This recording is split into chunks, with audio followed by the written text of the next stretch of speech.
예수님께서는 예루살렘 성정에서 공생의 마지막 설교를 마치시고 이제 제자를 데리고 감람산을 향하여 나아가고 계셨습니다. 이때 제자 중에 한 사람이 예수님을 향하여 예루살렘을 보면서 이 예루살렘 성전의 화려함과 웅장함을 가리키면서 예수님에게 이렇게 이야기를 합니다. 마가복음 13장에 보면 더 정확하게 나오는데요.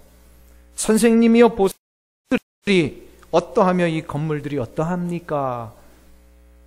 당시 지어진 헤롯이 만든 이 성전은요 굉장히 화려하고 웅장했습니다. 그거를 보면서 모두가 다 입이 쫙 벌어진 거예요. 와, 이렇게 아름다운 건물이 있을 수 있는가.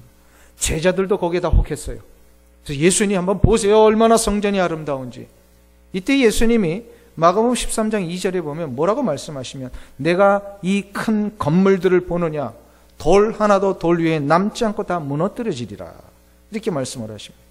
예수님의 이 말씀은 제자들이 보고 있는 예루살렘 성전의 이 건물이 분명히 무너진다는 예언이셨습니다. 이 예언은 얼마 안 돼서 예수님 부활 승천 후에 약 30년 후 AD 70년경에 로마 황제 시저의 아들이었던 디도 장군에 의하여서 완전히 무너지고 맙니다. 예루살렘 성벽도 무너졌을 뿐만 아니라 예루살렘 성전 자체가 다 무너져 버렸어요. 그러나 주님의 이 말씀은 돌 위에 돌 하나도 남지 않고 다 무너지리라 라고 하는 이 예수님의 말씀은 AD 70년에 있을 디도 장군에 의한 이 역사적 사건만을 의미하는 것이 아니었습니다. 예수님의 이 말씀은 잘못된 성전에 대한 인간들의 생각이 무너지고 하나님이 진정으로 의도하셨고 원하셨던 참된 성전의 의미가 다시금 회복되어야 한다라는 말씀이셨습니다. 하나님이 의도하셨던 참된 성전의 의미가 회복되어야 된다. 과연 그것이 무엇일까요? 하나님이 원하셨던 성전은 무엇일까요? 이것을 오늘 본문이 가르쳐주고 있습니다. 예수님이 말씀에 의하면요, 하나님이 원하셨던 참된 성전의 첫 번째 의미는 뭐냐면 만민이 함께 거하는 곳이어야 된다는 겁니다. 마가복음 21장에 보면 예수님께서 예루살렘 성전에 들어가셔서 그 마지막 설교를 하실 때 들어가자마자 이 광경이 너무나도 엄청나고 어처구니가 없는 일들이 벌어지고 있었어요. 성전에서 장사가 이루어지고 있고 돈 바꾸는 일이 돈놀이를 했다는 거예요. 이런 일들이 일어나니까 예수님이 화가 나셔가지고 이 모든 것을 다 청결하신 다음에 청소를 깨끗이 하셨어요. 그리고 나서 저들을 향하여 아주 책망을 하며 한 가지 말씀하셨습니다. 저들에게 이르시되 기록된 바 내 집은 만민이 기도하는 집이라. 일컬음을 받으리라 하는 것을 너희가 어찌하여 모르느냐. 이렇게 말씀하시고요. 너희들이 이 집을 강도의 소굴로 만들었다. 주님은 지금 성전은 만민이 기도하는 집이다. 여기서 중요한 게 만민이 모여야 된다라고 하는 말씀입니다. 이 말씀은 만민이 기도하는 집이라고 하신 말씀은 이사야서 56장을 인용하신 거예요. 56장 6절에서 7절의 말씀. 이사야 선지자는 어떤 사람입니까? 예수님 오시기 전에 약 800년 전 사람입니다. 이 이사야 선지자를 통해서 하나님이 계속해서 이스라엘 백성들에게 한 가지를 선포케 하셨어요. 그게 바로 뭐냐면 이 성전은 그 누구 성전이에요? 바로 솔로몬에 의하여 지어진 성전입니다. 이 성전은 이방인들을 포함한 모든 만민이 함께 모일 수 있는 곳이어야 된다라고 말씀을 하십니다. 이사야 56장에 분명히 말씀하셨어요. 그런데 이 말씀을 이스라엘 백성들은요 너무 소홀히 여겼어요. 귀담아 듣지 않았어요. 그리고 오히려 이 성전의 화려함에 이제 취해가지고요 저들은 이 성전에 자기들만을 위한 이 장소로 만들어버립니다. 그래서 절대로 이방인 못 들어오게 하고요. 또 유대인들 가운데 자기들의 마음에 맞는 사람만 똘똘 뭉쳐가지고 들어오게 만들었어요. 그 똘똘 뭉치는 구심점이 바로 뭐냐면 제사장 그룹과 종교 지도자들이었어요. 저들의 이 이권과 저들의 마음에 합한 자들만, 저들의 마음에 이렇게 드는 자들만 다 모여서 이 성전 제사가 이루어지고 그렇게 돼. 그러니까 하나님이 계속해서 선지자들을 통하여 나는 제사를 원치 아니하고 인애를 원하노라. 자꾸 그 얘기를 하신 이유가 그거예요. 참된 성전의 의미를 잃어버리고 자기들끼리만의 이 모임으로 끝나버리니까. 이런 일들이요 역사적으로 계속해서 내려오다가 예수님 시대에 이게 아주 크게 달합니다. 아주 가장 심각한 모습으로 이루어집니다. 종교 지도자들로 중심이 된 이 성전에 똘똘 뭉쳐서 다른 어느 누구도 들어오지 못하게 하는 이런 상황에서 가장 심각한 피해를 입었던 사람 중에 한 사람이 누구냐면 헤롯 왕이었습니다. 당시에 유대 땅을 다스리고 있는 분봉왕. 헤롯은 정통 유대인이 아닙니다. 그는 이방인 출신의 에돔 사람입니다. 이 에돔 사람인데 워낙 이 수단이 좋은 사람이에요. 그리고 이 권력에 대한 이 야망이 있었던 사람이에요. 그래서 로마 황제 시저와 로마 정부에 대한 이 아부를 잘 해가지고요, 로마 황제로부터 분봉 왕으로 그 땅을 다스릴 수 있는 권한을 위임받습니다. 그래서 헤롯이 유대 땅을 다스릴 수 있는 분봉 왕이 됩니다. 어용 왕이에요. 로마 제국하에 있는 많은 나라들을 시저는 그 땅의 지역의 사람들을 왕으로 세워가지고 다 통치를 이렇게 분할을 해서 했어요. 그 중에 한 왕을 바로 이 분봉 왕이라고 그러는데, 그 분봉 왕으로 헤롯이 임명받은 거예요. 그러니까 보세요. 이방인 출신이 유대 땅에서 유대인의 왕으로 다스리려고 하니까 먹혀 들어갈까요? 안 들어갈까요? 워낙 유대인들은 이 혈통을 중시하는 사람들인데 이방인이 들어오니까 이 왕으로서 이게 안 되는 거예요. 통치가 안 되는 거예요. 그래서 이 약점을 극복해 보기 위하여 그가 이 모든 이스라엘 백성들의 환심을 사고, 특별히 그 지도자들을 환심을 사기 위해서 저들이 가장 좋아하는 한 가지 대형 토목 사업을 시작합니다. 그게 바로 뭐냐면 성전을 건축한 겁니다. 이 당시에 솔로몬의 성전은 이미 다 무너져 버리고 말았었고요, 수룹바벨에 의하여서요 제2 번째 성전이 지어져 있었습니다. 근데 이러한 성전 말고 더 크고 솔로몬 시대 때보다 더 크고 화려한 성전을 건축하기를 시작을 합니다. 헤롯이 2008년도에 내셔널 지오그래픽의 이 기사 속에 이 헤롯 당시에 지어졌던 그 성전, 예루살렘 성전의 규모가 여러 건축학적인 고고학적인 고증과 자료를 통하여 이 다시금 그 재건돼서 상상도가 그려졌는데요, 어마어마하게 이 건축이 이루어졌더라고요. 가만 보니까 고고학자들에 의하면요, 이 성전과 성전 뜰까지 합쳐서 그 규모가 예루살렘이라는 도시의 6분의 1을 차지했답니다. 한번 보세요. 그 규모가 어마어마하죠. 그러니까 제자들도 그 건물의 규모와 웅장함 보고 입이 쫙 벌어진 거예요. 와, 예수님 저 건물을 좀 한번 보십시오. 얼마나 놀랍습니까? 그 얘기예요.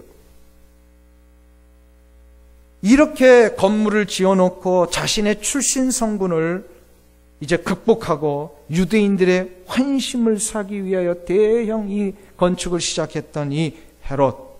그래서 헤롯이 만들어진 이 성전, 세 번째 성전. 헤롯은 자기 죽을 때까지 그걸 얼마나 크게 했는지요, 다 짓지도 못하고 죽었어요. 그래서 AD 64년도, 거의 한 80여 년 동안 짓습니다, 이거를. 그리고 AD 64년에 완공이 되고 약 6년 후에 디도 장군에 의해서 이 성전이 다 무너져 버리고 맙니다. 예루살렘 성전이. 이런 성전 하나님이 기뻐하셨을까요? 자신의 정치적인 야망을 위하여, 자신의 입지를 더욱더 곤고하게 하기 위하여 이렇게 지은 성전, 하나님이 기뻐하셨을 리가 만무합니다. 아니나 다를까 이러한 성전을 어느 정도 이렇게 지어나가고 있으면서 이 성전에서 제일로 이방인을 차별했던 사람이 헤롯 자기 자신이었어요.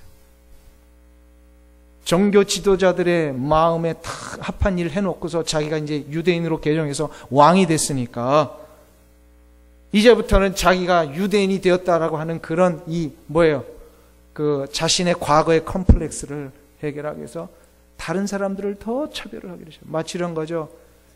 우리가 이민 와가지고 그런 분들이 있잖아요. 이민 와가지고 차별받고 막 억울하게 당하다가 내가 시민권만 받아봐라, 그래서 시민권 딱 받고 나서 다른 이민자들 더 차별하는 사람이 있잖아요. 그런 사람도 봤어요. 그런 얘기를 하시더라고요. 이민국에 가서 시민권 인터뷰를 하는데 보니까 저 사람도 이민 온 사람인데 인터뷰하는 그 담당자가 얼마나 못되게 굴은지 아주 막 하드타임을 당했다는 이야기를 들은 적이 있어요. 자신의 이 컴플렉스를 해소하기 위하여 더 이방인들을 차별하고 무시하고 업신여겼던 헤롯, 딱 종교 지도자들과 그냥 손잡고서 똘똘 뭉치는 일을 더 했어요. 그러한 일의 단적인 예가 뭐냐면 성전에서 장사하는 사람들을 허용했다라는 겁니다. 이 똘똘 뭉쳐있는 그룹에 이 이권에 맞춰줄 수 있는 자들은 그들이 성전에서 장사를 하건 돈놀이를 하건 상관없이 다 받아들이고 진짜로 하나님을 예배하기 위하여 마음을 열며 겸비하며 사죄하며 주 앞에 찬양하기 위해 나오는 자들은 이방인이라는 조건 때문에 그냥 이러이러한 조건 때문에 다 물리쳐버리는 이러한 상황이 발생되고 있었어요. 주님이 예루살렘 성전에 들어가시고 이걸 보신 거예요. 그러니 얼마나 화가 나셨어요. 그래가지고 가셔서 이 장사하는 사람들의 상을 뒤엎으시고 돈 바꾸는 자들의 일을 다 내쫓으셔서 채찍으로 막 때리셨다고 그랬어요. 이 일을 하고 나서 이 일을 하시고 나서 예수님이 저들에게 선포하신 말씀이 뭐냐면 이사야 56장에 나오는 내 집은 만민이 기도하는 집이라 일컬음을 받으리라. 이걸 어찌 너희들이 잊어버리고 있느냐. 이걸 책망하신 거예요. 내 집은 만민이 기도하는 집이라. 사랑하는 성도님 여러분, 하나님의 전은 만민이 들어올 수 있어야 합니다. 그 어느 누구도 주의 전에 나오는 일을 방해받거나 거부당해서는 안 됩니다. 만일에 이런 일이 일어난다면 그런 성전은 무너진다는 거예요. 돌 위에 돌 하나도 남지 않는다는 말씀이 바로 그 말씀이셨어요. 사랑하는 성도님 여러분, 어느 누구도 그 인종이나 언어나 문화나 관습이나 저들의 피부 색깔 때문에 하나님 앞에 나오는 일에 방해를 받아서는 안 될 줄 믿습니다. 그렇게 돼서는 안 돼요. 이것이 바로 우리 교회가 이 지역에 있는 수많은 다른 민족들, 다른 인종들, 언어가 다른 사람들, 피부 색깔이 다른 사람들에게 복음을 전해야 할 이유입니다. 오늘 광고에서 리디아 이반젤리즘 보셨잖아요. 이제 8월 첫째 주 토요일 날 이걸 시작을 하는데요.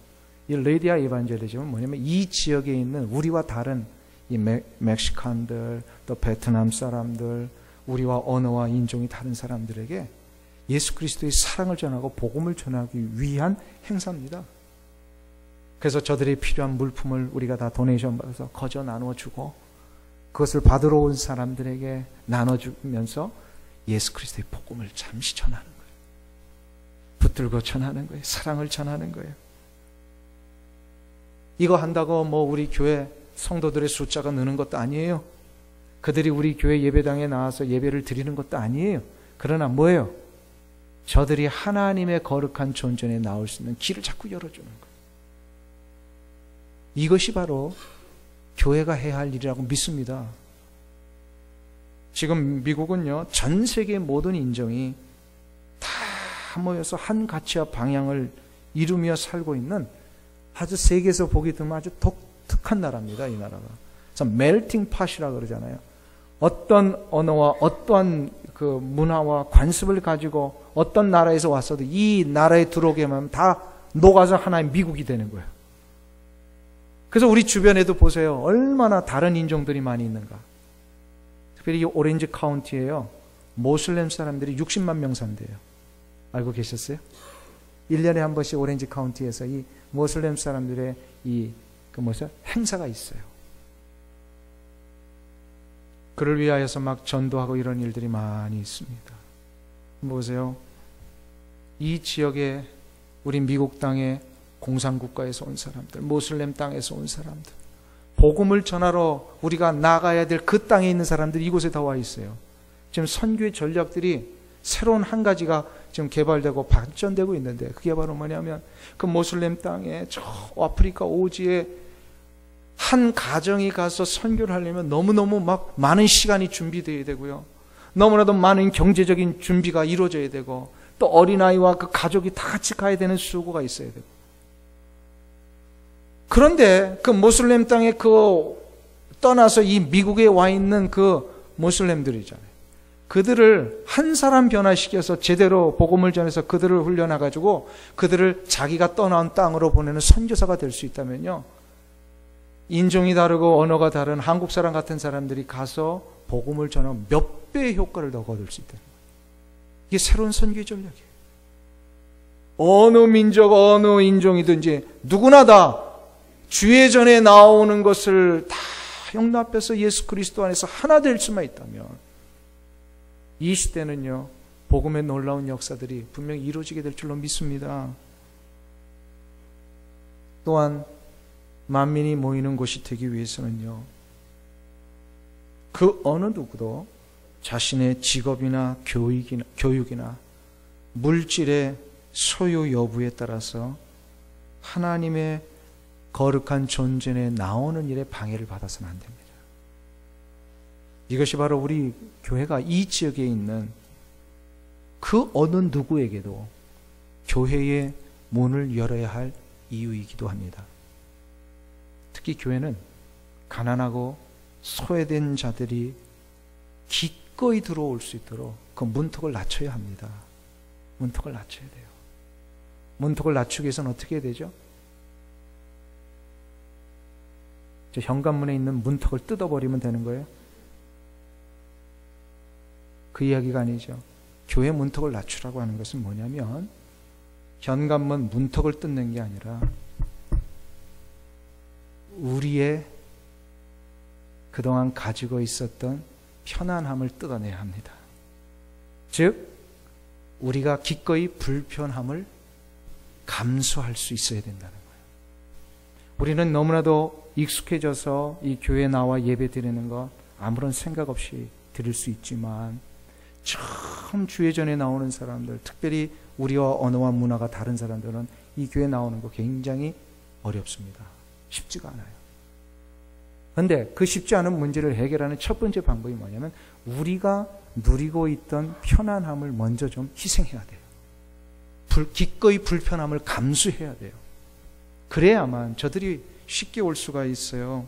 현대 교회의 가장 어려운 문제는 순교의 문제가 아니라 불편함의 문제다라고 어떤 교회학자가 지적을 한 적이 있어요. 요즘 시대는요, 불편하면 절대로 움직이지 않습니다. 근데 교회는 결코 불편을 해소해 주는 것이 아니라 불편을 기꺼이 감수하는 희생의 현장입니다. 이 교회는. 그렇기 때문에요, 오래되신 분들일수록, 신앙이 더 성숙한 분이실수록 파킹을 어디다 해야 될까요? 교회 들어올 때. 이 건물 가장 가까운 거 어떻게든 비집고 들어가려고 하면 안 된다는 거예요. 다른 분들을 위하여서 기꺼이 가장 멀리, 내가 조금 더 걷는 한이 있어도 멀리, 그리고 내가 조금 더 움직이는 한이 있어도 교회 의자의 가운데로 앉고 앞자리로 앉고, 이러면서 좀 늦게 오시는 분들, 교회 어색하신 분들, 이런 분들을 위해서 좀 더 배려하고 내가 조금 더 수고하면 저들이 하나님 앞에 나오기가 훨씬 쉬울 텐데, 이 마음을 가지고 있다면요, 교회는 문턱을 낮추는 교회입니다. 그래서 어느 누구든지 오기에 편안한 교회가 될 수 있다면 이 교회가 결코 무너지지 아니하고 정말로 하나님이 가장 기뻐하시는 진정한 성전이 될 수 있다라는 말씀입니다. 여러분들 믿습니까? 한번 따라합시다. 불편을 감수하자. 안 하시는 분들은 뭐예요? 나는 그래도 이 불편은 싫어, 이거예요. 우리가 교인이 된다는 것은 제자가 된다는 거잖아요. 제자가 된다는 것은 무슨 뜻이에요? 자기를 부인하고 자기의 십자가를 지고 주님을 따르는 게, 그게 제자예요. 그러니까 자기 희생이 있어야 돼요. 제자 훈련 받는다고 제자가 되는 게 아니에요. 제자 훈련 받았는데 왜 자꾸 교회 분열이 일어나고 교회 어려움이 일어납니까? 제자의 가장 핵심을 놓치고 있었기 때문에 그래요. 제자의 핵심이 뭐예요? 희생입니다. 희생을 몸소 배우지 않으면 그건 제자 훈련 헛되이 받는 거예요. 그러니까 희생의 자리로 나오는 자면 진짜 제자요, 진정한 성도요, 그리고 하나님이 기뻐하시는 교회를 이룰 수가 있습니다. 그래야 이 교회는 든든히 서가는 주님의 성전이 될 줄 믿습니다. 그러면 두 번째로, 첫 번째는 만민이 모이는 곳이어야 된다 그랬는데요, 두 번째로 성전은 어떤 곳이어야 되냐? 바로 기도하는 곳이어야 된다라고 주님이 말씀하셨습니다. 이 집은 만민이 기도하는 집이라 일컬음을 받으리라 주님이 분명히 말씀하셨어요. 한번 따라하겠습니다. 성전은 기도하는 집이다. 기도하는 집이라고 하는 것은 여기서 집이라는 단어는 어떤 장소를 얘기를 하는 건 아닙니다. prayer house 이걸 얘기를 하는 게 아니에요. 여기서 집이라고 하는 것은 헬라어로 오이코스라고 하는 단어를 썼는데 집은 하우스가 아니고 홈입니다. 다시 말해서 뭐예요? 건물이 아니고 뭐예요? 가정이란 뜻이에요. 왜 하나님께서 성전을 기도하는 이 가정이라고 하는 말로 쓰셨을까요? 그것은 바로 기도하는 공동체가 있는 곳, 그것이 바로 성전이라는 뜻이에요. 성전이라고 하는 것은 그래서 더 이상 우리의 눈에 보이는 이 가시적인 건물이 아닙니다. 성전이라고 하는 것은 어떤 구체적인 장소를 얘기를 하는 게 아닙니다. 기도하는 자들이 모여 있는 곳, 곧 기도 공동체가 있는 곳, 이게 바로 성전이라는 거예요. 이게 제 해석이 아니고요, 성경이 그렇게 얘기를 하고 있어요. 한번 보실까요? 열왕기상 8장 30절. 열왕기상 8장 30절. 525페이지 구약성경.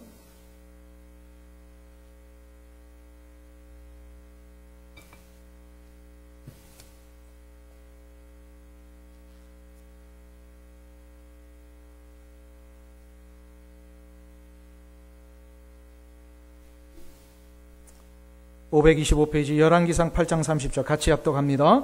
종과 주의 백성 이스라엘이 이곳을 향하여 기도할 때에 주는 그 간구함을 들으시되 주의 계신 곳 하늘에서 들으시사 사하여 주옵소서. 아멘.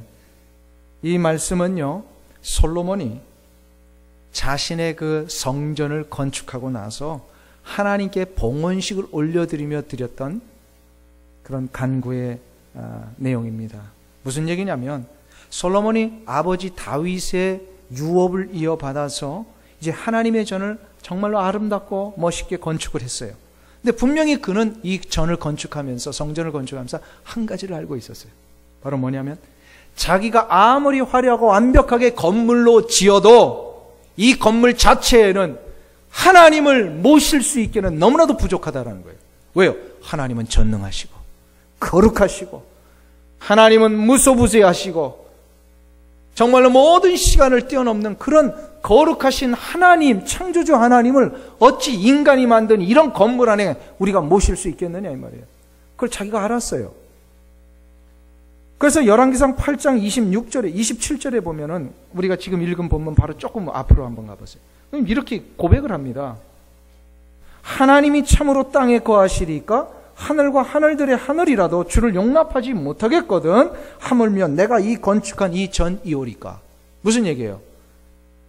하나님이 하늘에서 땅에서도 그 거하심을 감당하지 못하는데, 하나님이 거하시는 이 일을 땅도 감당 못하고 하늘도 감당 못하는데 어찌 인간인 내가 만든 이 거룩한 성전, 이게 전을 하나님이 임하실 수 있도록 내가 감당할 수 있겠는가? 못한다는 겁니다. 아무리 하나님의 전 잘 지어도요, 천지우주 만물 지금까지 그것을 완벽하게 운행하고 계시는 전능하신 하나님을 모실 수는 없습니다.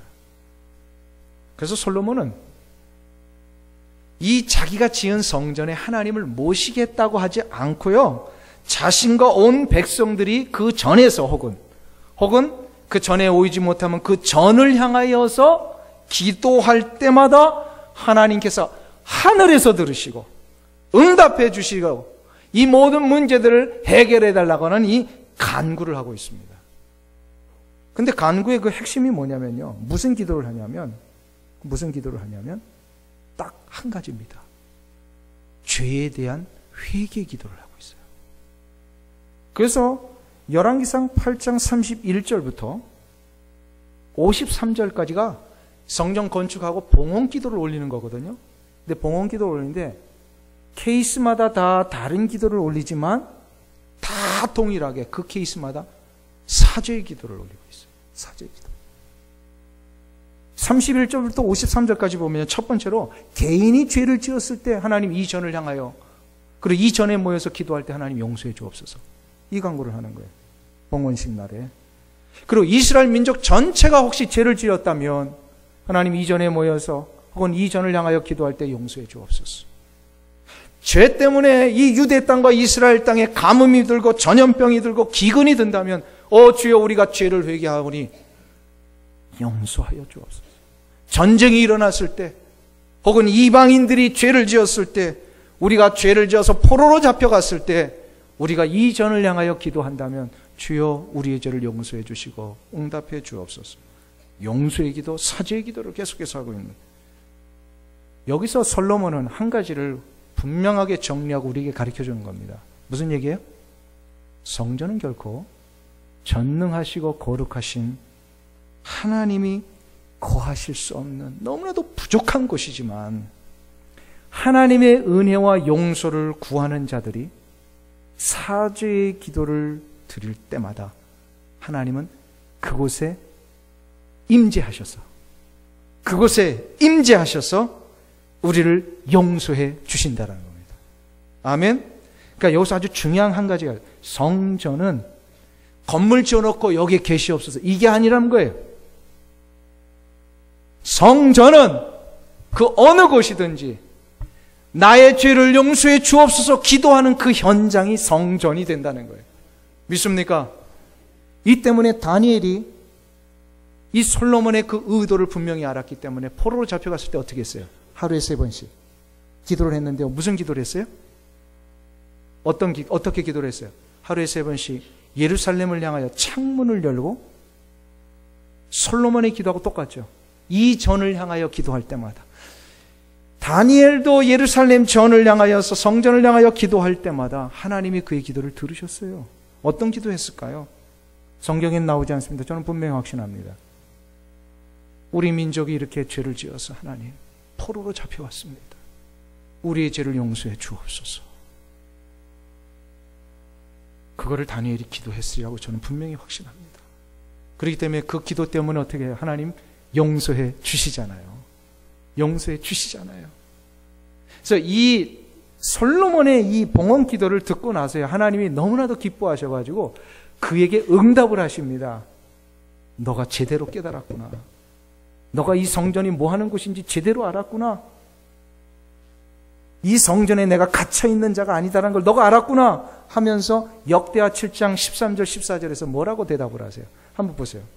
우리 열왕기상 8장 조금 뒤로 가면 역대하 7장 13절 14절이 있습니다.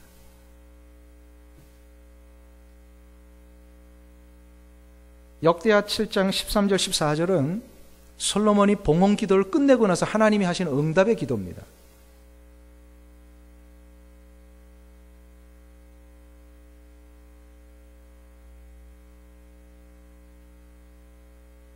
(664페이지) 구약성경 역대하 7장 13절 14 같이 읽습니다. 혹 내가 하늘을 닫고 비를 내리지 아니하거나 혹 메뚜기로 토산을 먹게 하거나 혹 연병으로 내 백성 가운데 유행하게 할 때에 내 이름으로 일컫는 내 백성이 그 악한 길에서 떠나 스스로 겸비하고 기도하여 내 얼굴을 구하면 내가 하늘에서 듣고 그 죄를 사하고 그 땅을 고칠지라. 할렐루야. 죄 때문에 이 땅에 연병이 오고 기근이 들고 많은 사람들이 황폐해질 때에 그곳에서 하나님 앞에 죄를 구하고 용서를 구하고 하나님 긍휼히 여겨 주시옵소서 간구할 때에 하나님이 들으시고 어떻게 하신다고 했어요? 그 땅을 고칠지라. 할렐루야. 그러니까 하나님의 은총과 사지하심을 구하는 그 현장이 성전이라는 거예요.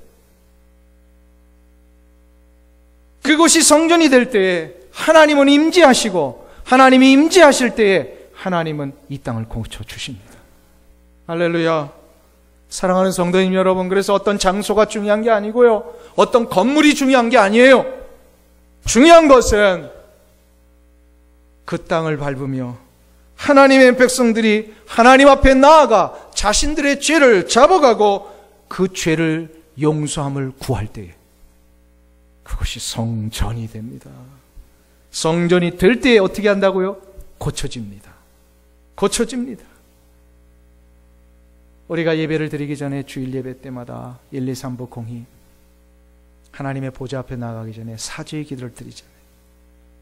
보혈을 지나 하나님 품으로, 보혈을 지나 아버지 품으로, 이 찬양 부르면서 이 찬양 끝난다. 우리 죄를 사죄의 기도를 드리자 그러죠. 왜 드립니까? 이 예배 드리는 이 현장이 성전이 되기 위해서. 아멘. 여러분이 그 사죄의 기도를 하나님 앞에 드릴 때 이 예배 현장은 성전이 됩니다. 그렇기 때문에 이 사죄의 기도가 굉장히 중요해요. 다음 달 8월 1일부터 우리는 전교인 릴레이 금식 기도를 시작을 합니다. 금식은 왜 하는 겁니까? 금식을 왜 하지요?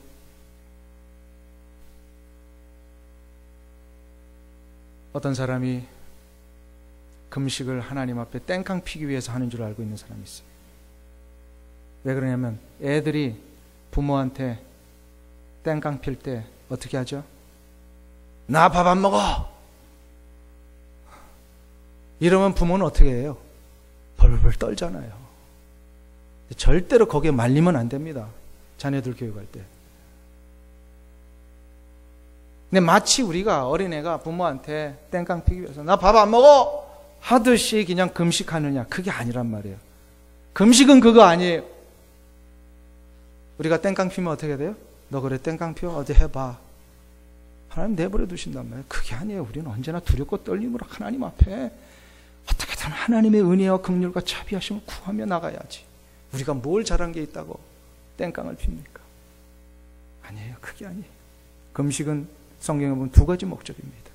첫 번째로는 집중입니다.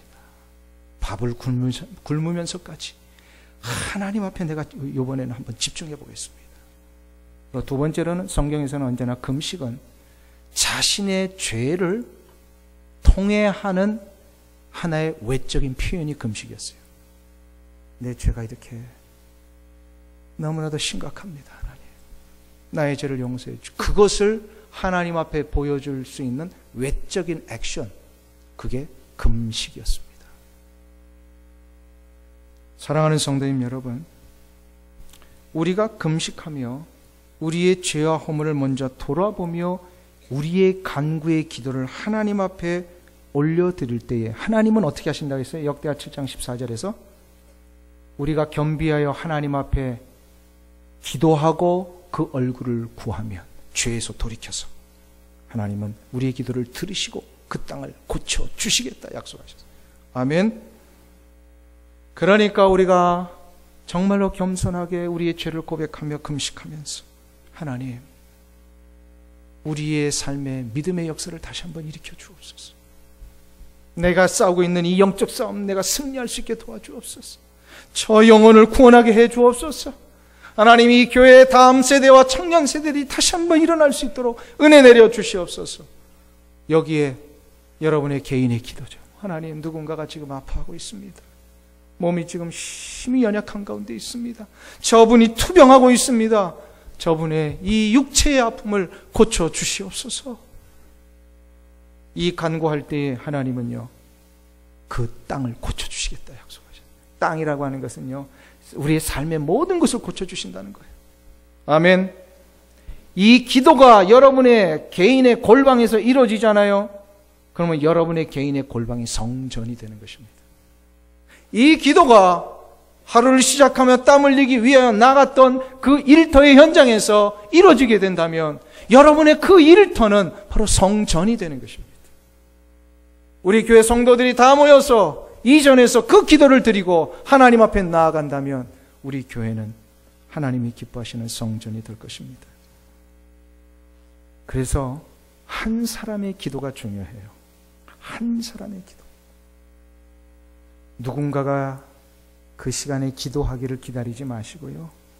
감동받은 내가 먼저 기도하면, 한 사람이 기도할 때에 열왕기상 8장 38절에서 보면 솔로몬이 이런 기도를 해요. 한 사람이나 혹은 주의 백성 이스라엘이 각각 자기 마음의 재앙을 깨닫고 이 성전을 향하여 손을 펴고 무슨 기도나 무슨 간구를 하거든 주는 계신 곳 하늘에서 들으시고 사하시며 각 사람의 마음을 아시오니 그들의 모든 행위대로 행하사 갚으시옵소서. 아멘. 한 사람의 기도가 중요합니다. 여러분이 먼저 그 한 사람이 되시기를 축원합니다. 한 사람이 되셔서 손을 들고 기도하시기를 축원합니다.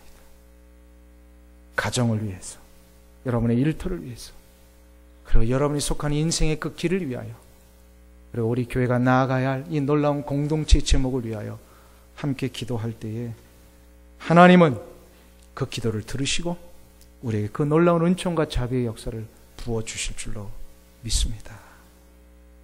이 은혜가 있기를 간절히 축원합니다.